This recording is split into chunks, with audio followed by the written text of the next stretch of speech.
Okay, well, it's 7:05 and we have 100 participants here who have joined us this evening, so that's really awesome. And let's get going. I'd like to thank you all for joining us this evening. But before we get going, I just need to say that a recording of tonight's event will be made available to the public by our sponsoring organizations through our websites and social media. Other recordings of this event, whether they be in person or of a computer screen, may not be used without the express written approval of the League of Women Voters. And the League will only allow audio video of this event to be broadcast in its entirety, except by the media reporting on this event. My name is Meredith Reed. I am a member of the League of Women Voters.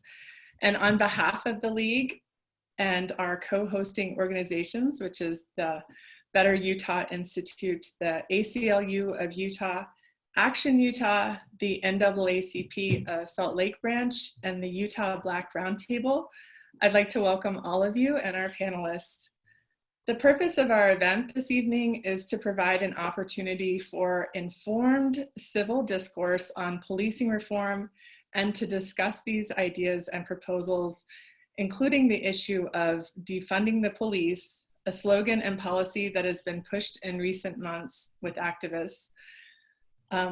Locally, there's been a range of opinions on what policing reform should look like, and our panelists are here tonight to help explore and explain some of the reforms that have been proposed. They will dive into these questions around these topics and consider what positive reforms in Utah might look like. We anticipate this being the first event in a series of discussions and would like to continue these conversations after the election and into the legislative season. I'll be the moderator for the evening. I also have Jason Stevenson from the ACLU helping with questions that we've received through the RSVPs for the event, which we had a number of, which is amazing. And we'll also be using the Q&A function. It's down on the right-hand side of your Zoom screen. It's the farthest right icon for me, probably the same for you. If you have questions that you would like, please use the Q&A function if you're an attendee. Jason will be keeping track on those, and we will try to get to some of the questions from the audience later on in our conversation. On our panel this evening, we have Janetta Williams. She's the president of the NAACP Salt Lake branch and the Tri-State Conference of Idaho, Nevada, and Utah. We have Tom Ross. He's the president of the Utah Chiefs of Police Association, and he's also the Bountiful Police Chief. We have Chris Wharton, who is on the Summit County, I'm sorry, I live in Summit County, my fault, sorry, Salt Lake County Council. He's the chair. And we have Jade, who is an organizer for Utah Against Police Brutality. We're going to begin with an opening statement from each of the panelists and giving them about 3 minutes per panelist. And we've asked them to briefly describe their organization's position on police reform.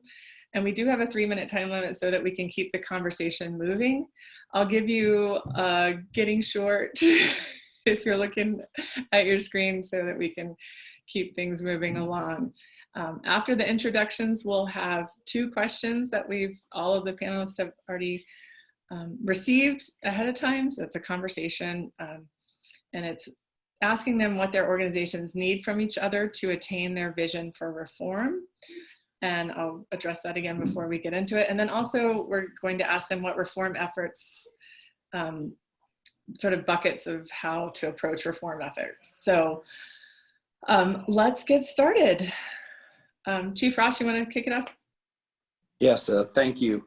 I appreciate the opportunity to be here from the League of Women Voters and to be able to represent the Utah Chiefs of Police Association. We're an organization with 109 police chiefs. We're local government, law enforcement, which is obviously an important voice in these discussions.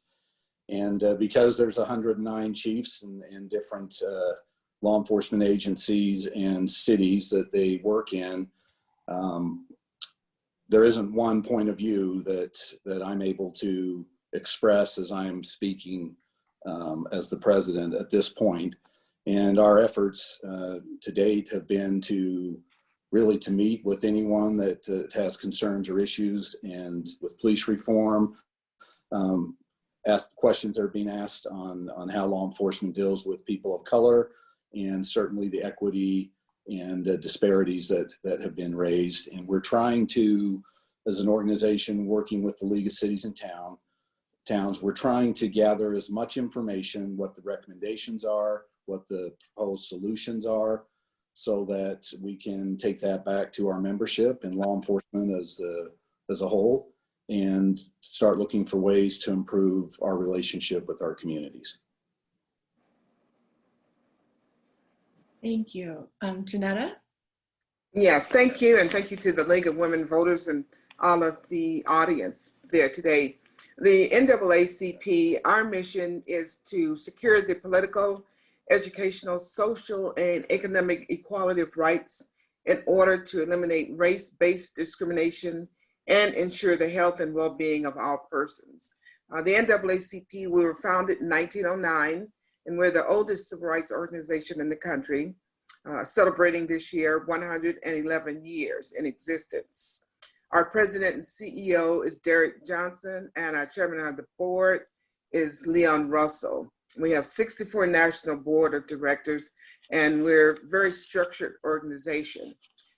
Some of the things that the NAACP had called for after the murder of George Floyd and the killing of Ahmaud Arbery while simply jogging, and other murders of Black and even little 12-year-old Tamir Rice in Ohio, called for different things. We talk about police reform, but the NAACP headquarters had issued a call to all of our local branches across the country. And what they said was that we need federal, state, and local reforms which impose strict police accountability, limit the use of force, eliminate racial profiling, demilitarize law enforcement, track and report data, and ensure proper screening, education, and training of all officers, and to eliminate chokeholds. And another issue for us here in Utah was to also push for diverse and gender law enforcement, recruitment and screening for racial and ethnic minorities and women. So those are some of the things that we've been looking at and working toward, and have had numerous meetings about. Thank you. Thank you, Jade. Will you give us your organization's thoughts? And unmute myself there. Good evening. I am grateful to be joining this important discussion tonight and representing Utah against police brutality. We were formed in, sorry, my husband's adjusting this mic here. We were formed as an open democratic organization in September 2014. Our mission has been to end police brutality, fight for justice for the victims and the families of those who have been impacted by police brutality and police killings, and to campaign for community control of the police through implementation of independent democratically elected civilian review boards for local police departments.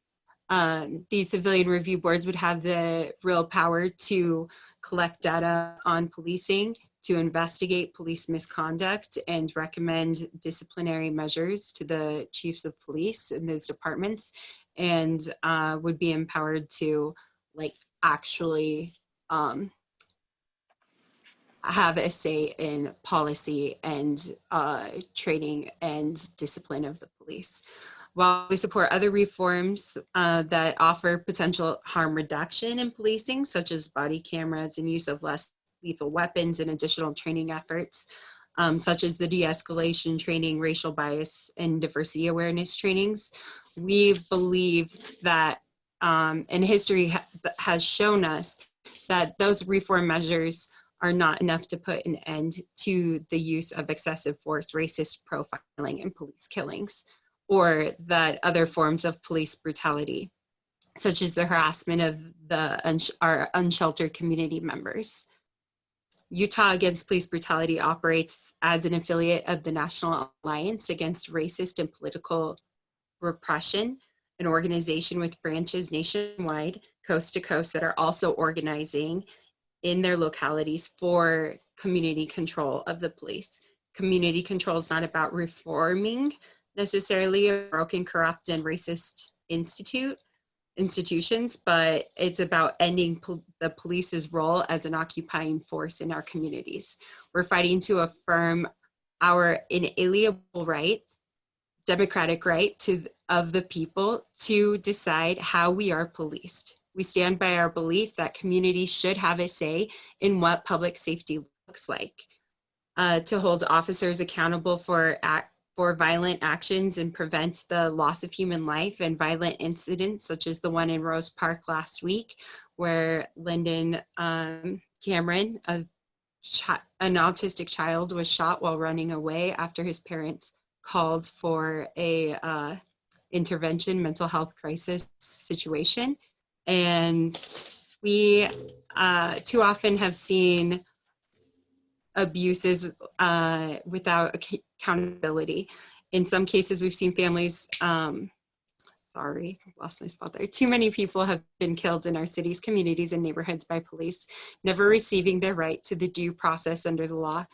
Too often, we've seen Black and brown men profiled and murdered by police and at disproportionate rates, especially here in Utah, where it is more like one of the highest national averages Jade. of disproportionate killings. Thanks, Jade. All right, thank you. Thanks, guys. I'm trying to give you time to beforehand. I'm sorry. I just, yeah. Okay, thank you. Just want to make sure we get to everyone. Chris, can you please give us your introduction statement? Thank you. Sure. So I'm Chris Wharton, and I'm representing the Salt Lake City Council. Salt Lake City is the capital city of Utah and the largest city in Utah.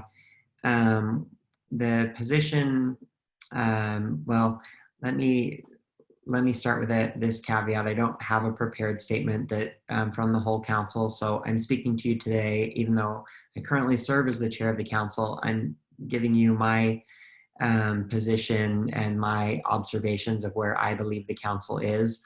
So don't take any of my statements as the official position of the council as a whole, but my observation from my colleagues on the council, and certainly the way that I feel, is that police reform is necessary, that Salt Lake City has been a leader for the state of Utah and for many other cities in police reform measures. We want to continue to be a leader in that position, and we do not want to rest on our accomplishments of the past. Our goal is to build a city where all residents feel safe and protected.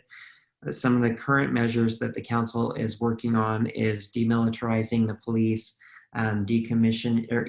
preventing use of decommissioned military equipment, increasing civilian oversight through our Police Civilian Review Board, elevating Black and brown voices and bringing those voices that have traditionally marginalized communities to the table to hear their suggestions on what they feel like Salt Lake City could do better. And we do that through our Commission on Racial Equity in Policing, and then also using our policy and budgetary authority to prevent crime from the start and to build safer communities, which includes more affordable housing, more access to mental health resources, resources for drug treatment, and just addressing systemic poverty in general to try to build a more equitable city. I'll also note that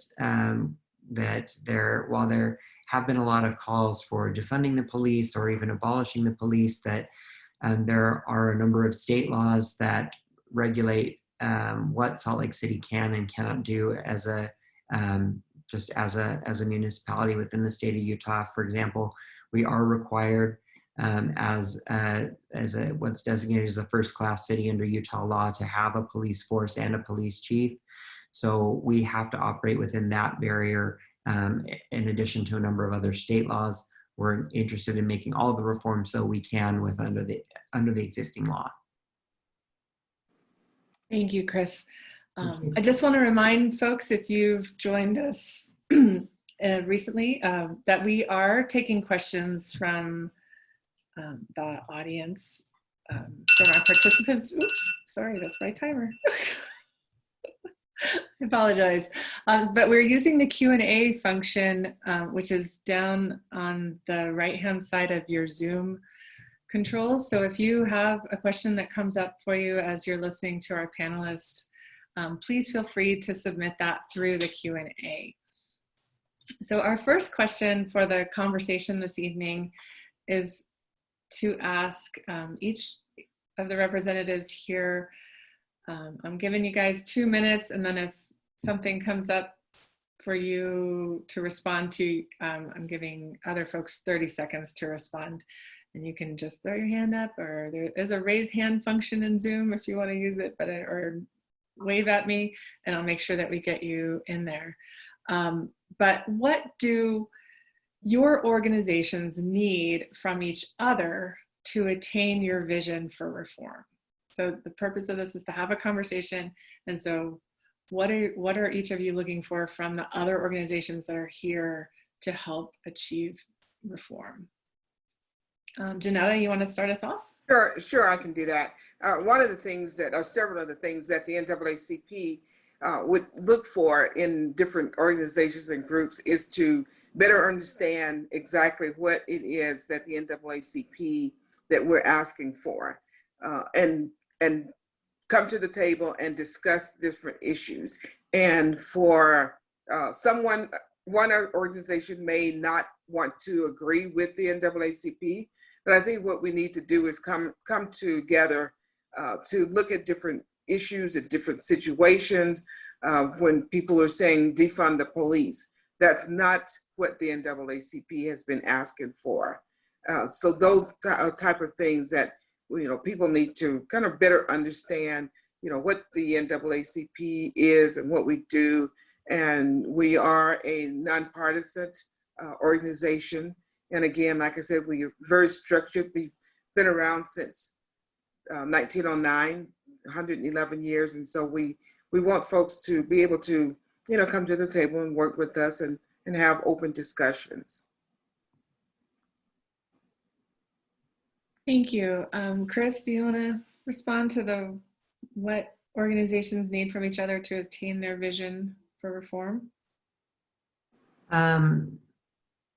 Sure. I don't want to tell other organizations like how to advocate, but I would say sort of what I mentioned earlier, that a lot of citizens and advocacy groups tend to look at Salt Lake City and think that we have sort of unlimited authority to regulate our police departments, our police department, and that is not entirely accurate. That there are a lot of things that we do in partnership with the county, such as the jail, such as providing mental health treatment, and then there are a lot of state laws that sort of provide perimeters for what cities can do. So it really depends on the specific issue that we're talking about in policing and whether or not that is something that the city can do on its own, or whether it's something that is required, that requires intervention at multiple levels of government.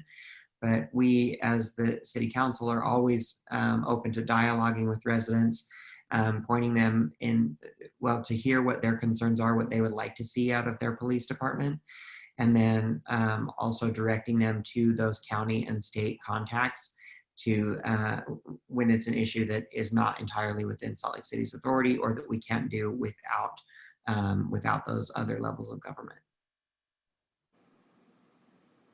Great, thank you. Jade, would you like to respond?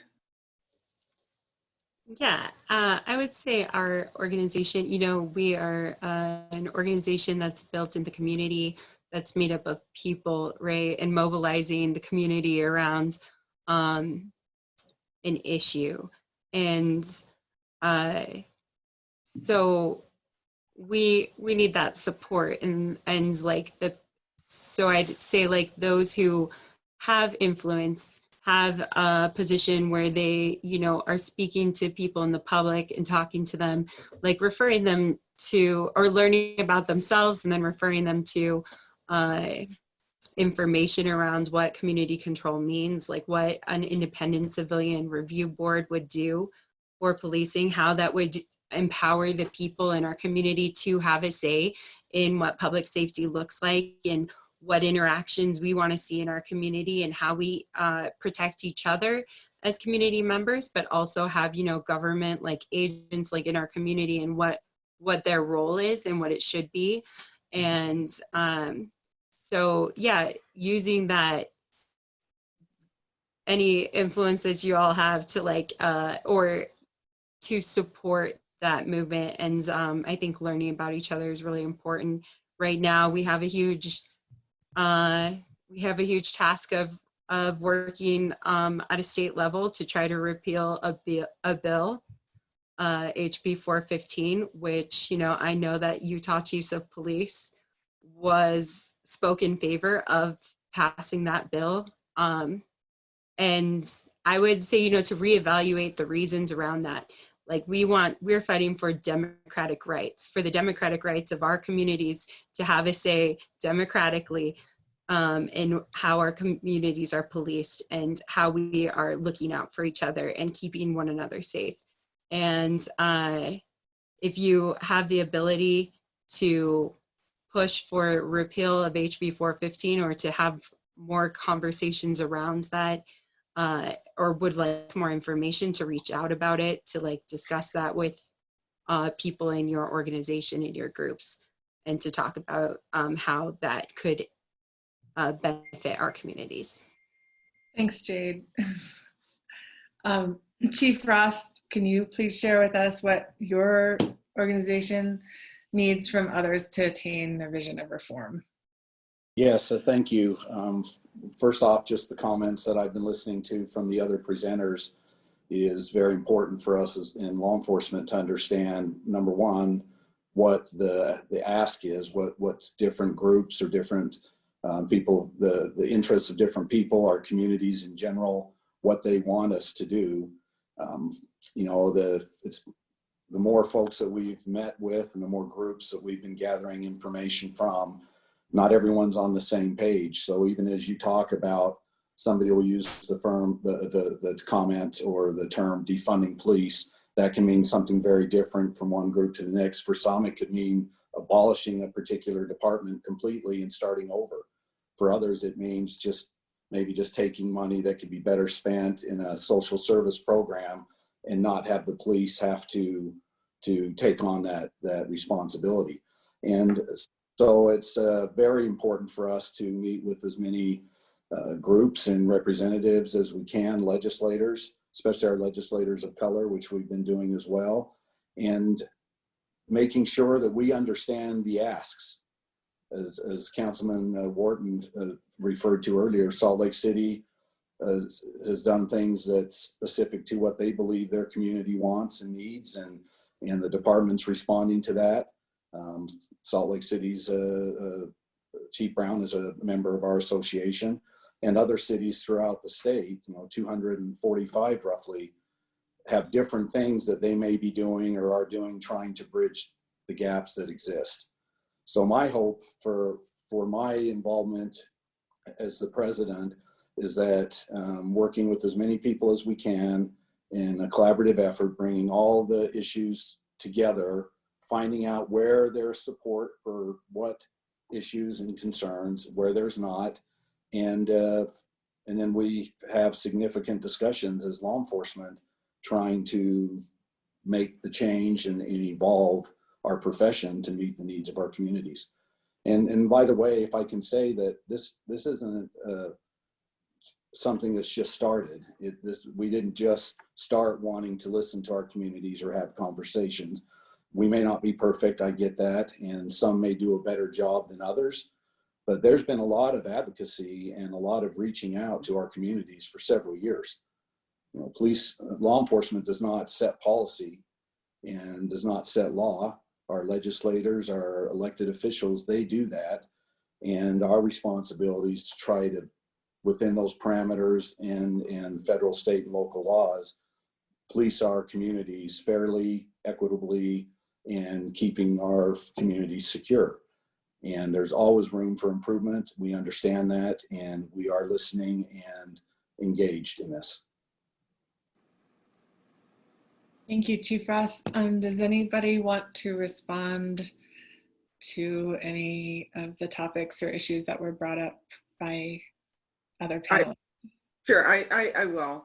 And going back on what Chief Ross had said, the NAACP, we've had working relationships with the chief and other chiefs across the state on just a lot of different issues, even back in 2014 when we had a lot of the law enforcement and chief of police come together in a tri-state conference that was held in Layton, in fact. And at that one, we had asked for body cameras for all police officers. And of course, we knew that there's a lot of police departments that don't have the funds to have each officer with body cameras. And so we had a legislator that presented a bill, and the governor set aside some funds to have body cameras for all police officers. And that was great, and we applauded the governor for doing that. But then when they have the footage, then they need to have funds to make sure that they can store all of the footage that they have. And so that's another thing right now that, you know, we want to try to help the police officers and police departments to try to see where maybe we can come up with some federal funding so they can have adequate monies to store the footage that they get when they're out on patrol. So those are some of the things that I wanted to say, that we have and continue to have a great working relationship. So this isn't just something new for us either. We've had it ongoing for a number of years, for years. Thank you. Councilman Wharton, do you have? Thank you. Yeah, I just wanted to add that input from the public is so critical to this, and I think I talked earlier about how we're trying to elevate Black, brown voices and voices of community members who've been traditionally marginalized or targeted by police, or they don't feel that police protect them. And I also want to ask people out there that, you know, we've seen a lot of protests and demonstrations in Salt Lake City, which I think is absolutely, you know, important and critical, and that is the First Amendment right of our residents. So I don't want this answer to be viewed as discouraging or that in any way, but I do hope that people who are going to these rallies and who are willing to attend these protests will help us move not just from the protests, but move into the policy making realm. Mm-hmm. We need people that are willing. I mean, it's one thing to show up for a protest, which is important, but it's another thing to have people write their elected officials, engage with us when we say these are the policies that we're thinking about, asking for public input, and then engaging with us, you know, to share your stories, individual stories of residents, what you've experienced. We can't do this. We can't just go from protest to having these large scale changes. There's a process of how we make public policy and how we make sure that that public policy addresses the needs that it's intended to and minimizes unintended consequences that it may have. And we really are at a point right now where we need people that have these strong feelings and stories to be able to move with us out of the protest realm or stay in the protest realm, but also move with us into the public engagement realm and the policy making realm. Exactly. And that's so true, because when the protests first started and they had the burning of the police car, the NAACP, we called for calm and said people to go home because people do have a right to protest, and we can say, yes, they can do that, but do it in a way that's not destructive, and come to the table and let's talk about different issues and what can we do to make things better. So when they're protesting, we're saying, don't do destructive, don't destroy property. There's a way to do things, and one of the things that the NAACP did, we've always done voter registration and with the League of Women Voters for many, many years. And one of the things we have is bookmarks, and we have bookmarks on one side and then census information on the other side. So we want people to not only, we have somebody that maybe go to the protest and they can pass these out, distribute them to folks, but saying, okay, if you have a lot of interest in what's going on, you need to make sure that you're registered and then go and vote. Another issue is about the census. We want to make sure that people fill out and complete it, because they had them where they can do it and mail it in, but now you can do it online, and that's very effective. And we have a brochure that we had printed up, and it's a trifold, and it's how to do and interact with police.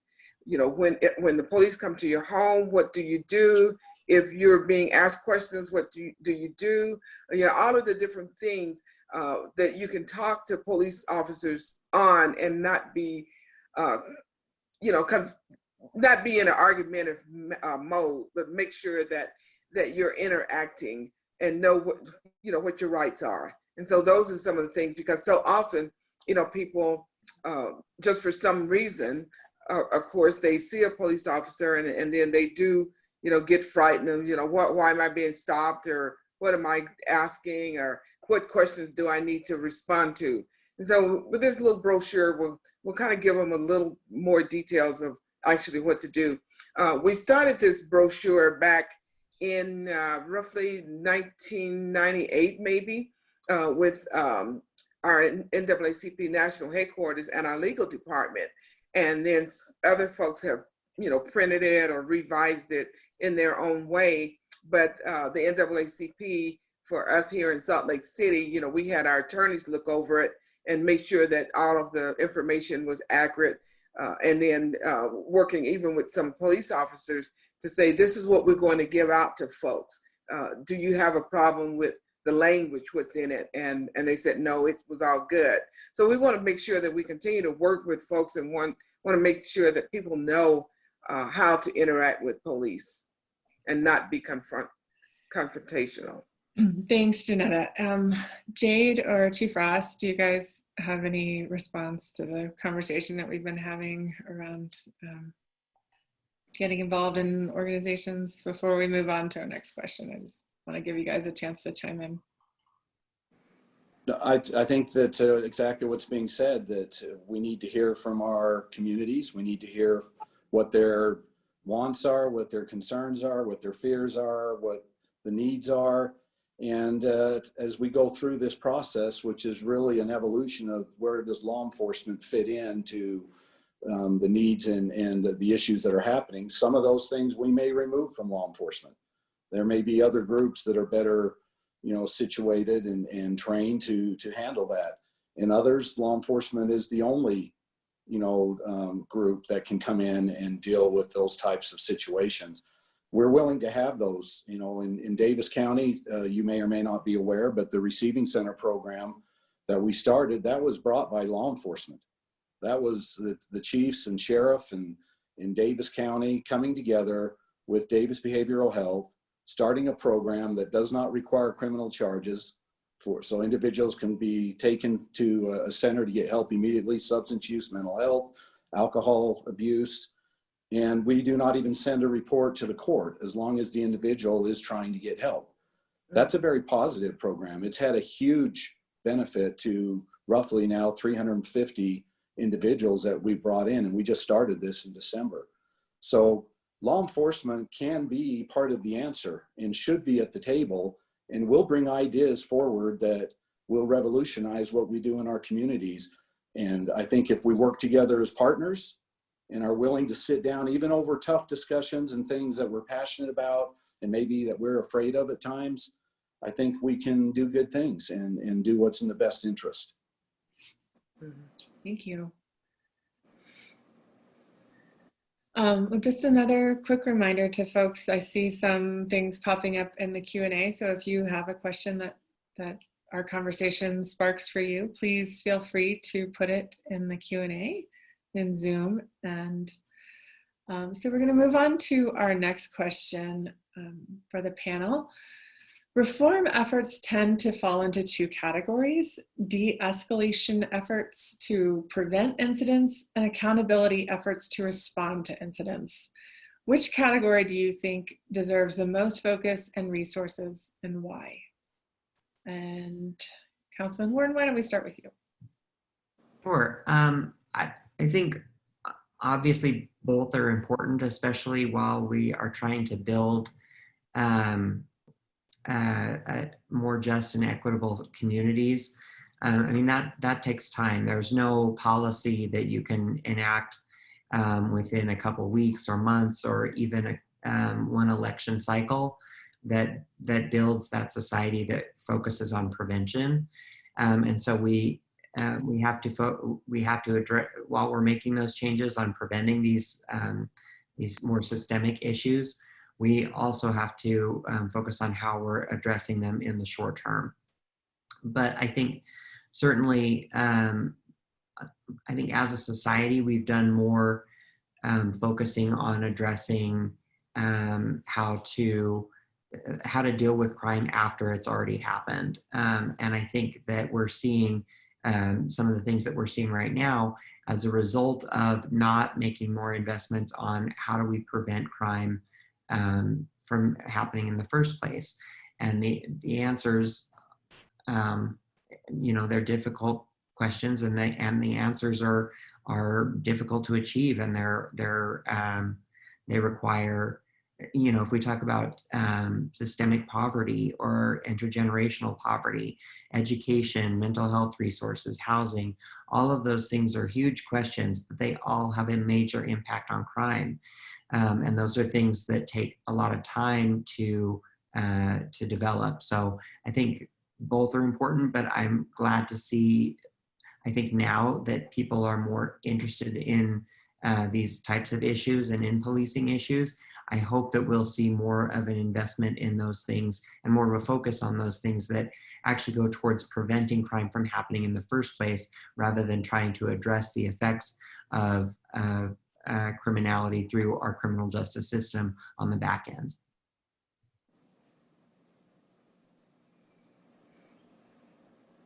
Oh, Meredith, you're muted. It wouldn't be a Zoom meeting. Right.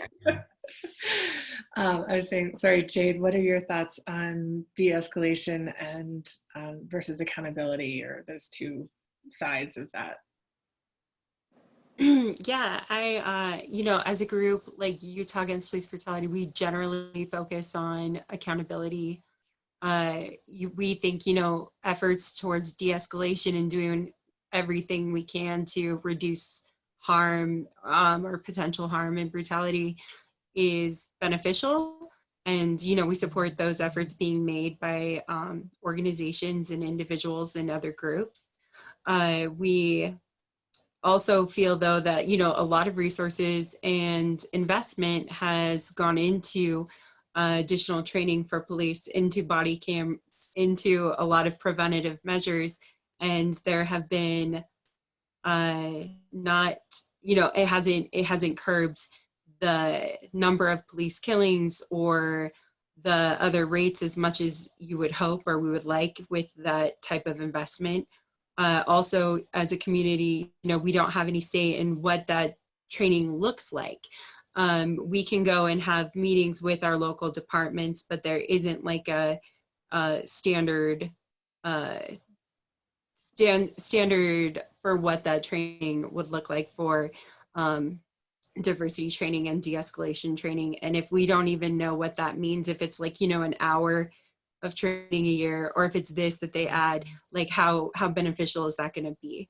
But what we do know is that people have been killed by police or hurt by police, and that you know, less than 1% of those critical incidents in Utah have ever led to any kind of charges on those police officers, regardless of the situation or what's happened. It could be a you know, young guy in cosplay who was killed by police in Saratoga Springs. We saw that with Darian Hunt. We also see like Patrick Harmon, who was, you know, riding his bicycle after dark, was stopped by Salt Lake City police and killed for in a situation that could have been de-escalated and did not need to lead to that kind of death. And because we work a lot with families of those who have lost loved ones in those violent incidents, we want to see more accountability and efforts towards that. And I know that there are also, you know, legal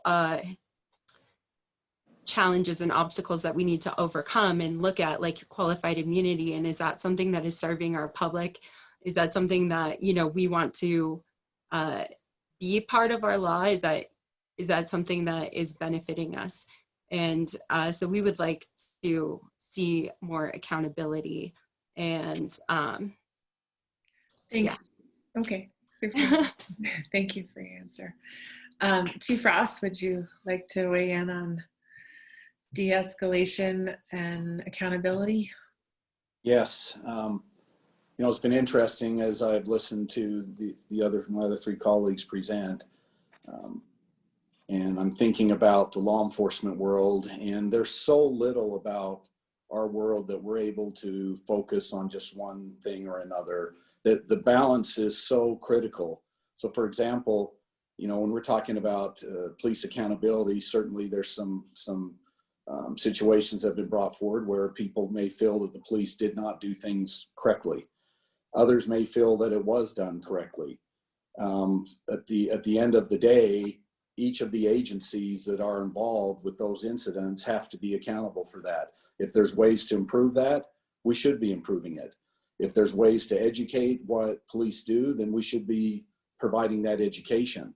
When you ask me about holding people accountable at the end versus what we do on the front end, de-escalation, maybe being able to put things in place to avoid even having someone criminalized, that's powerful too. Because if we can avoid people going down that hole and pushing them down, especially those with substance use problems and mental health issues, I think all of us agree here that there's got to be a better way that we can address those needs. I can't say as a police chief that I can focus on one thing more than the other. And then I have to also mix into that the officers and their families and crime in the community and the safety of the community. There's not many people in this world that are directly accountable to people for the actions of the job they do. And we can talk about making changes and reform, which I love that conversation because I think law enforcement is more than willing to have those discussions and lead out in many areas of change. But I also, if it puts more people at risk, they're going to be calling me directly. They're not calling everyone else. If I have an officer whose family or the officer believes that their life now is more in danger, I have to be accountable to them as well. And I think that's part of why law enforcement moves maybe slower than people want, is we're always worried about unintended consequences. Not to say that's right, but I think there's just a pressure, you know, at night when you're laying your head down on your pillow, that did we make the right decisions today and save lives and hopefully help those lives. And I get that those that disagree with the actions we've taken, whether we did right or wrong, and felt that there was a better way to handle it, I understand that what I'm saying to you doesn't do justice. That's not sufficient.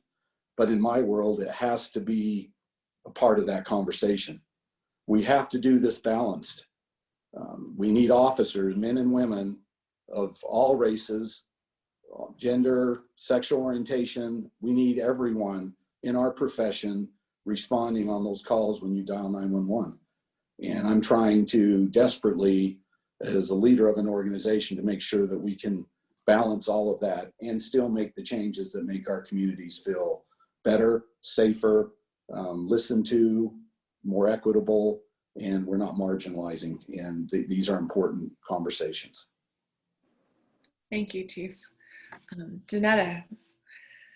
Yes, both topics are extremely important. De-escalation is very important because when we look at different situations that police officers have to face, and you know, we can't be so judgmental about what's going on in a person's mind or what's going on with the police officers as well. So being judgmental on both sides, it's something that people need to kind of step back on. I would just say that de-escalation training to police officers, it's extremely important, and not just someone coming in thinking that they can train the officers without, really knowing what they're doing. A professional person coming in and doing this training. As far as accountability, yes, we want to make sure that there's accountability, making sure that when incidents happen, that the police officers are making their reports and making them accurate reporting, where everything is transparent. So the transparency, accountability, and de-escalation goes hand in hand. So we do need to have all of that. Thank you. So Jason Stevenson from the ACLU has been reviewing our questions from the audience, and I think he has one to share. Yeah, there's been many great questions coming through. Everything from, what is de-escalation training like, to what is the role of police unions and police associations. What I've tried to do is find a question that a lot of people asked. And so this one, Will, Steve, Tim, Rita, and Sina all touched on in their questions.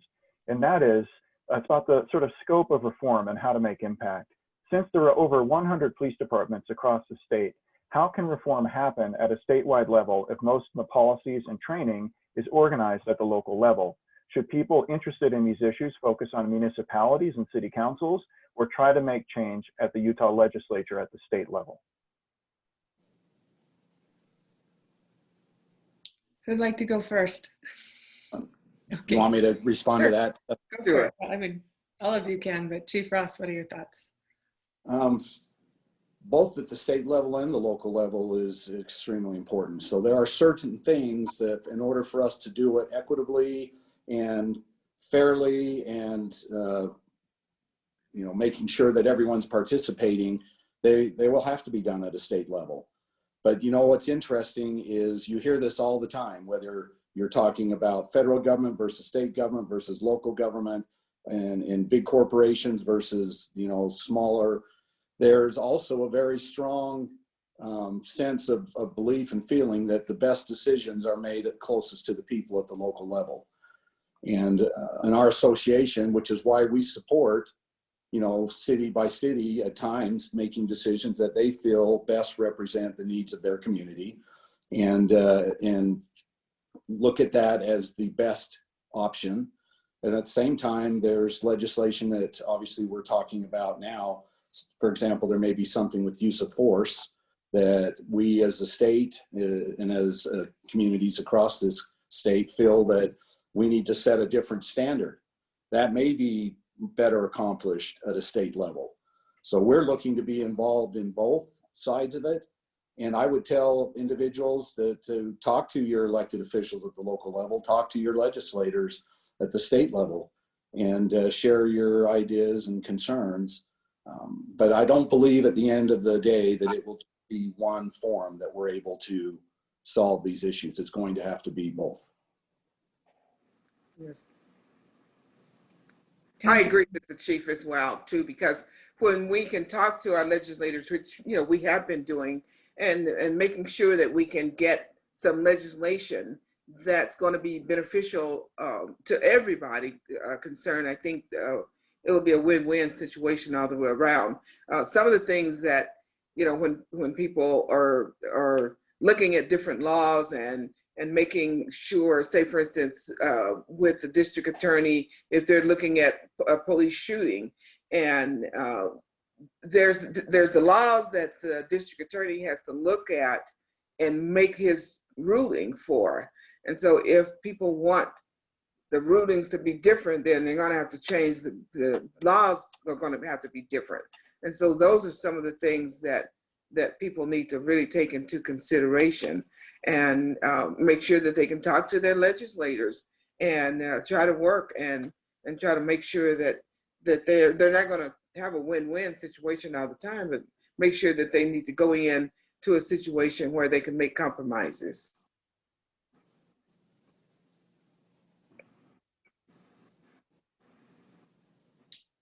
Councilman Wharton, Jade? Thoughts? Thank you. I'm happy to go next, or Jade, go ahead. Whichever. Okay.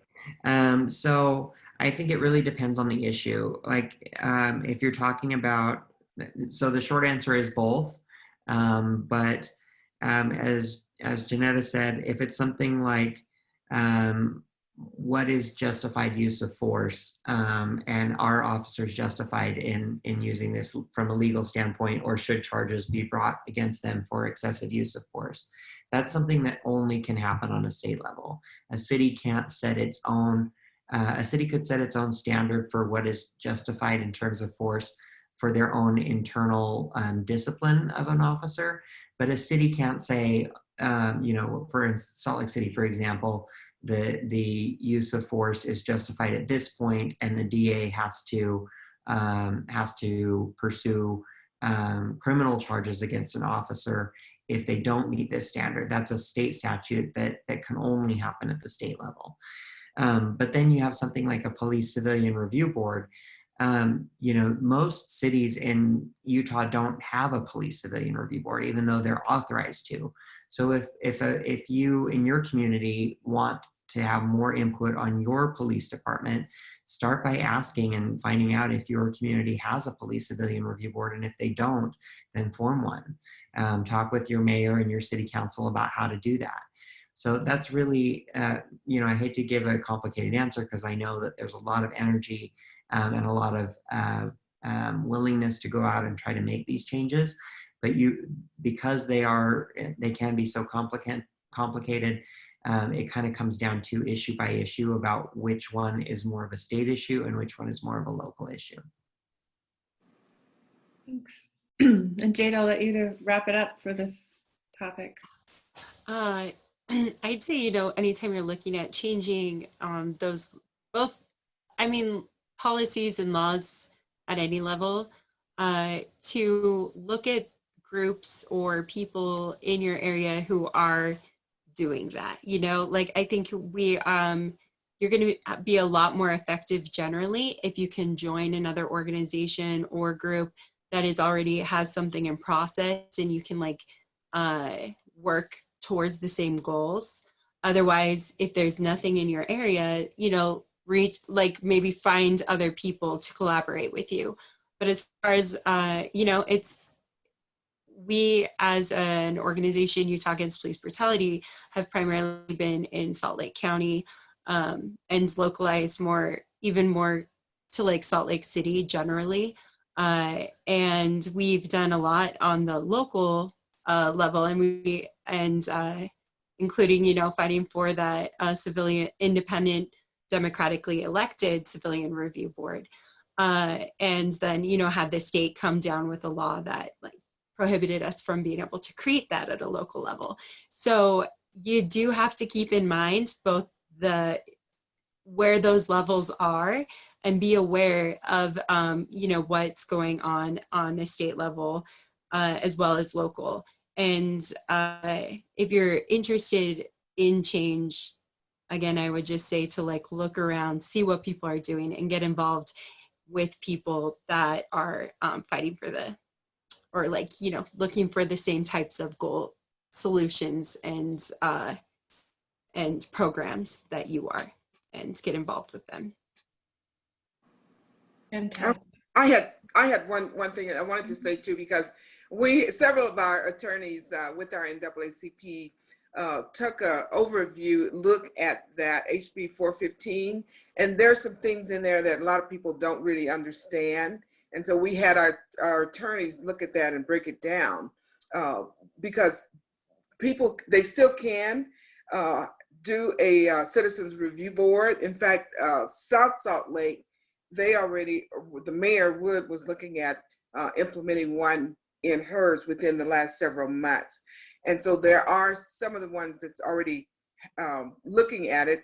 For instance, West Valley have had theirs, and it's still in existence. And it's been probably over 25 years at least. And then Salt Lake City, of course, they have one.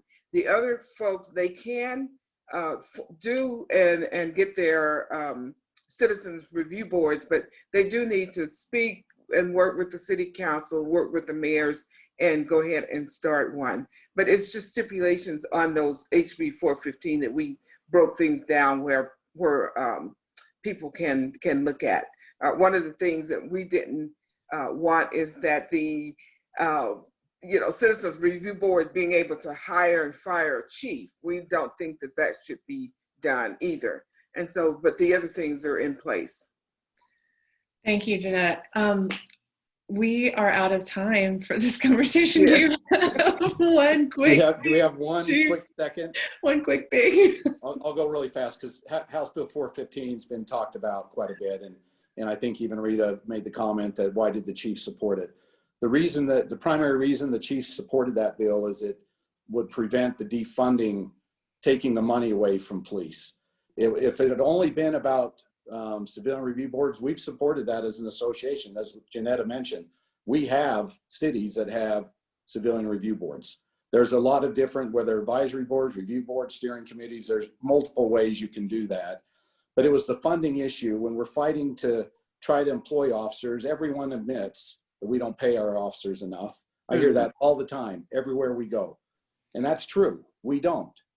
But so when you're sending a message that sounds like we're going to take more money away from police, of course we're going to be concerned about that. And that was the driver for the chiefs of police and I believe other law enforcement to support that. Okay, thank you, Chief Ross. It's 8 o'clock. We obviously there's a lot more stuff that we can have a conversation about. We are just getting started here. So I want to extend to everyone who joined us this evening a huge thank you, and to let you know that if you submitted questions either through your RSVP for this event or through the Q&A, we're gathering all of those issues, those things that people are talking about and having questions around, and we will definitely use this for our future events and our future conversations around policing reform going forward. I'd like to just say a deep, sincere thank you to our panelists for joining us this evening and for this conversation. I really appreciate your openness and willingness to be part of this, and hopefully this just continues with all of you and with the people that we also engage for future conversations. I think this is a great step in the right direction. And I also, of course, want to thank our co-sponsoring organizations. So along with the League of Women Voters, we've also had the Better Utah Institute, the ACLU of Utah, Action Utah, the NAACP of Salt Lake, and the Utah Black Roundtable. So thank you all for sponsoring this event. And please look for us, after the election. We definitely would like to do another one and into the legislative season going forward. So I really appreciate you joining us, our panelists and our audience. Thank you so much and have a great evening. Thank you. Thank you. Good night. Good night.